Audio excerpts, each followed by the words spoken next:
Bilmiyorum. Anlamıyorum. Kimsiniz?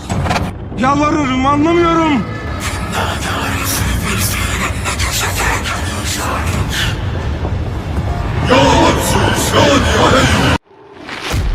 اعوذ باللہ من الشیطان الرجیم بسم اللہ الرحمن الرحیم۔ اللہ تبارک و تعالیٰ کے نام سے شروع جو بڑا مہربان اور نہایت رحم کرنے والا ہے۔ ایک ایسی پر اسرار زندگی جو کبھی ختم نہ ہوگی، اور ایک ایسا پر اسرار اور خوفناک گھر جس گھر میں ہر انسان کو داخل ہونا ہے۔ اس گھر میں جو بھی انسان داخل ہوگا وہ کبھی لوٹ کر اس دنیا میں نہیں آئے گا۔ پیار دوستو، کیا آپ جانتے ہیں کہ جب انسان مر جاتا ہے اور ملک الموت علیہ السلام اس کی روح قبض کر لیتے ہیں، اس وقت یہ تمام تر مناظر مرنے والا انسان کس حالت میں دیکھ رہا ہوتا ہے، اور مرنے والے انسان کو کتنی دیر بعد پتہ چلتا ہے کہ اس کی موت ہو چکی ہے۔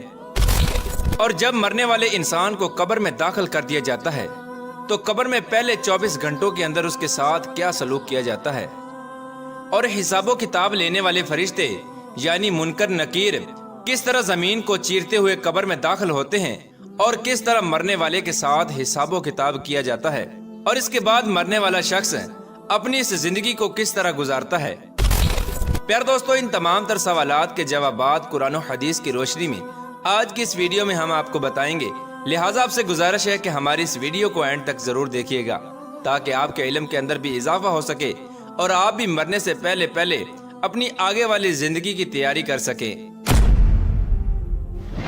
پیارا دوستو، اللہ تبارک و تعالیٰ قرآن پاک میں ارشاد فرماتا ہے کلُّ نفس ذائقۃ الموت، اور بے شک ہر جان نے موت کا ذائقہ چکھنا ہے۔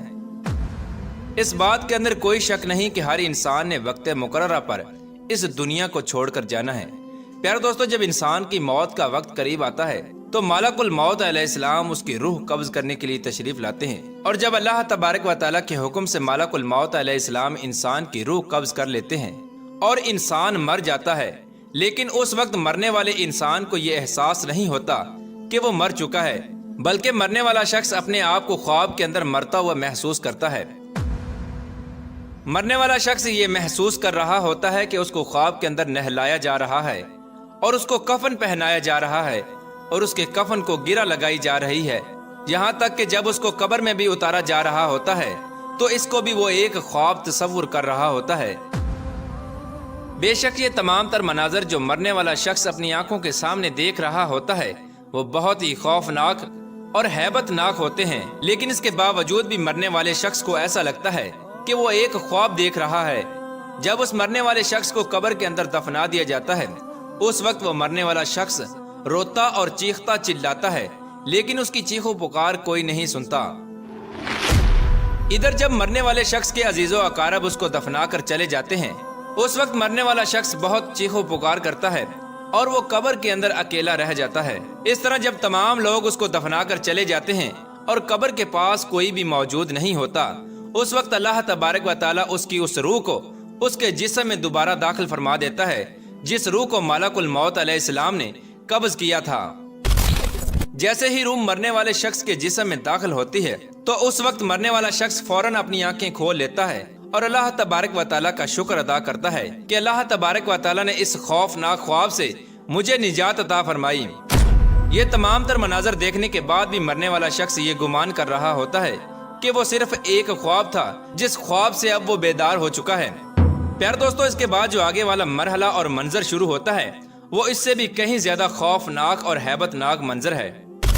جب اللہ تبارک و تعالیٰ کے حکم سے روح انسان کے جسم میں داخل ہو جاتی ہے تو وہ مرنے والا انسان اٹھ کر بیٹھ جاتا ہے اور اپنی آنکھیں کھول لیتا ہے۔ پھر وہ شخص اپنے آپ کو چھونے لگتا ہے اور وہ اپنے آپ کو ایک سفید لباس کے اندر لپٹا ہوا پاتا ہے۔ اس کے بعد مرنے والا شخص اپنے آپ سے سوال کرتا ہے کہ میرا لباس کہاں ہے، اور یہ میں کہاں پر ہوں، اور یہ جگہ کون سی ہے جہاں ہر طرف اندھیرا ہی اندھیرا ہے، اور یہ میں کہاں آ گیا ہوں۔ پیارے دوستو، یہ لرزا دینے والے سوالات اس کے ہوش اڑا دیتے ہیں اور اس کی چیخ و پکار میں مزید اضافہ ہو جاتا ہے، اور وہ قبر کے ہیبت ناک منظر سے ڈر کر چیختا اور چلاتا ہے اور اپنے رشتہ داروں کو پکارتا ہے، لیکن اس کی پکار کوئی نہیں سنتا۔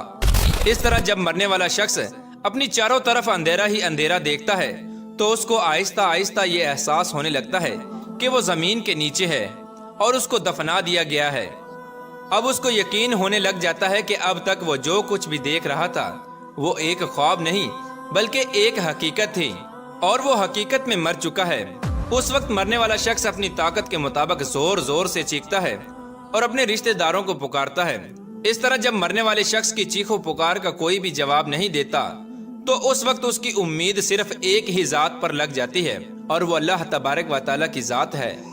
اس وقت وہ مرنے والا شخص اللہ تبارک و تعالیٰ کی بارگاہ میں عرض کرتا ہے کہ یا رب العالمین میرے گناہوں کو معاف فرما اور مجھے اس خوف سے نجات عطا فرما۔ پیارے دوستو، اس دعا کے بعد اگر مرنے والا شخص گناہ گار ہوتا ہے تو وہ دیکھتا ہے کہ دو خوفناک فرشتے اپنے دانتوں کے ساتھ زمین کو چیرتے ہوئے اس کی قبر میں داخل ہو جاتے ہیں۔ ان فرشتوں کو دیکھنے کے بعد اس مرنے والے شخص کی چیخ و پکار میں مزید اضافہ ہو جاتا ہے۔ اس وقت قبر کے اندر سوال و جواب کا سلسلہ شروع ہو جاتا ہے۔ حساب و کتاب لینے والے فرشتے سختی کے ساتھ اس میت سے پوچھتے ہیں۔ فرشتے پوچھتے ہیں کہ تیرا رب کون ہے؟ تو وہ مرنے والا شخص جس نے ساری زندگی اللہ تبارک و تعالیٰ کی نافرمانیوں میں گزاری ہوتی ہے وہ جواب دیتا ہے کہ میں نہیں جانتا۔ اس کے بعد فرشتے پوچھتے ہیں کہ ما دینو کا، کہ تیرا دین کون ہے؟ تو اس وقت وہ شخص جس نے ساری زندگی دنیا کی محبت میں گزاری اور اللہ تبارک و تعالیٰ کی نافرمانیوں میں گزاری اور دین سے محبت نہ کی تو وہ جواب دیتا ہے کہ میں نہیں جانتا۔ اس کے بعد اس مرنے والے شخص سے تیسرا سوال کیا جاتا ہے کہ تیرا نبی کون ہے؟ تو وہ شخص جواب دیتا ہے کہ میں نہیں جانتا۔ اس طرح اس مرنے والے شخص کے جوابات سن کر منکر نکیر فرشتے کہتے ہیں کہ ہم جانتے تھے کہ تم یہی جواب دو گے۔ اس کے بعد فرشتے قبر کو حکم دیتے ہیں کہ اے قبر تو اس پر تنگ ہو جا۔ تو وہ قبر اتنی تنگ ہو جاتی ہے کہ اس کی پسلیاں ایک دوسرے کے اندر پیوست ہو جاتی ہیں اور اس پر عذاب مسلط کر دیا جاتا ہے اور اس کی قبر میں جہنم کے دروازے کو کھول دیا جاتا ہے، جیسا کہ نبی کریم رؤوف الرحیم صلی اللہ تعالی علیہ وآلہ وسلم نے ارشاد فرمایا کہ قبر یا تو جنت کے باغوں میں سے ایک باغ ہے یا جہنم کے گڑھوں میں سے ایک گڑھا ہے۔ پیارے دوستو، اگر مرنے والا شخص نیک ہو تو وہ دیکھتا ہے کہ دو خوبصورت چہروں والے فرشتے اس کے پاس آ کر بیٹھ گئے ہیں۔ اس وقت وہ نورانی چہروں والے فرشتے اس مرنے والے نیک انسان کو تسلی دینے لگ جاتے ہیں اور اس کی حوصلہ افزائی کرتے ہیں۔ اس کے بعد اسی طرح اس نیک انسان سے بھی وہی سوال کیے جاتے ہیں کہ تیرا رب کون ہے؟ تو وہ عرض کرتا ہے کہ میرا رب اللہ ہے۔ اس کے بعد اس سے پوچھا جاتا ہے کہ تیرا دین کیا ہے؟ تو وہ کہتا ہے کہ میرا دین اسلام ہے۔ اس کے بعد اس نیک شخص کی قبر کے اندر حضور اکرم صلی اللہ تعالی علیہ وآلہ وسلم تشریف لاتے ہیں اور اس سے سوال کیا جاتا ہے کہ تیرا نبی کون ہے اور اس ہستی کے بارے میں تو دنیا میں کیا کہتا تھا؟ تو وہ شخص جس نے ساری زندگی حضور اکرم صلی اللہ تعالی علیہ وآلہ وسلم کی سنتوں میں گزاری ہوتی ہے اور حضور پاک صلی اللہ تعالی علیہ وآلہ وسلم کی محبت کے اندر دنیا کو چھوڑ کر آیا ہوتا ہے، وہ دیکھتے ہی حضور پاک صلی اللہ تعالی علیہ وآلہ وسلم کو پہچان جاتا ہے اور عرض کرنے لگتا ہے کہ یہ میرے نبی ہیں۔ اس کے بعد فرشتے اس کو خوشخبری سناتے ہیں اور اس کی قبر کو جنت کے باغوں میں سے ایک باغ بنا دیا جاتا ہے اور اس کو ہمیشہ ہمیشہ کی راحت عطا کر دی جاتی ہے۔ پیارے دوستو، حضور پاک صلی اللہ تعالی علیہ وآلہ وسلم نے ارشاد فرمایا کہ تم میں سے ہر شخص کو قبر کے اندر ضرور آزمایا جائے گا، اور حضور پاک صلی اللہ تعالی علیہ وآلہ وسلم نے ارشاد فرمایا کہ ہر انسان کی زندگی میں 2 دن اور 2 راتیں ایسی آئیں گی کہ اس سے پہلے اس نے کبھی ایسے 2 دن اور ایسی 2 راتیں نہ دیکھی ہوں گی۔ ایک وہ دن جس دن وہ مرے گا اور دوسرا وہ دن جس کے بعد کوئی دن نہ آئے گا اور وہ قیامت کا دن ہوگا، اور ایک وہ رات جو اس کی قبر میں آئے گی اور دوسری وہ رات جس رات کے بعد قیامت قائم ہوگی۔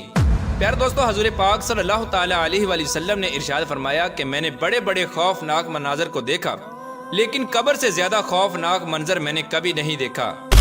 پیارے دوستو، حضرت سیدنا عثمان غنی رضی اللہ تعالی عنہ جب کسی قبر پر تشریف لاتے تو اس قدر آنسو بہاتے کہ آپ کی داڑھی مبارک تر ہو جاتی۔ تو آپ سے پوچھا گیا کہ جب آپ کے سامنے جنت اور دوزخ کا ذکر کیا جاتا ہے تو اس وقت تو آپ اتنا نہیں روتے، لیکن جب قبر کا ذکر کیا جاتا ہے تو آپ بہت روتے ہیں، اس کی کیا وجہ ہے؟ تو حضرت سیدنا عثمان غنی رضی اللہ تعالی عنہ نے فرمایا کہ میں نے نبی کریم رؤوف الرحیم صلی اللہ تعالی علیہ وآلہ وسلم کو فرماتے ہوئے سنا کہ آخرت کی سب سے پہلی منزل قبر ہے، اگر قبر والے نے اس سے نجات پائی تو بعد کا معاملہ اس سے آسان ہے، اور اگر اس سے نجات نہ پائی تو بعد کا معاملہ اس سے زیادہ سخت ہے۔ پیارے دوستو، اس بات کے اندر کوئی شک نہیں کہ دنیا کی زندگی ایک مختصر سی زندگی ہے اور بالآخر اس زندگی نے ختم ہو جانا ہے، اور آخرت کی زندگی ہمیشہ ہمیشہ کی زندگی ہے جس کے بعد کوئی موت نہ ہوگی۔ اور خوش نصیب ہوں گے وہ لوگ جو اللہ تبارک و تعالیٰ اور اس کے محبوب کو راضی کر کے اپنی آخرت کو سنوار لیں گے اور ہمیشہ ہمیشہ کے لیے جنت میں چلے جائیں گے۔ اور بد نصیب ہوں گے وہ لوگ جو دنیا کے اندر اللہ تبارک و تعالیٰ کی نافرمانیاں کر کے اور دنیا کو راضی کر کے ہمیشہ ہمیشہ کے لیے جہنم کے مستحق قرار پائیں گے۔ اللہ تبارک و تعالیٰ سے دعا ہے کہ اللہ تبارک و تعالیٰ اپنے پیارے حبیب حضرت محمد مصطفیٰ صلی اللہ تعالیٰ علیہ وآلہ وسلم کے بتائے ہوئے راستے پر چلنے کی توفیق عطا فرمائے اور ان کی محبت کے اندر جینا مرنا نصیب فرمائے۔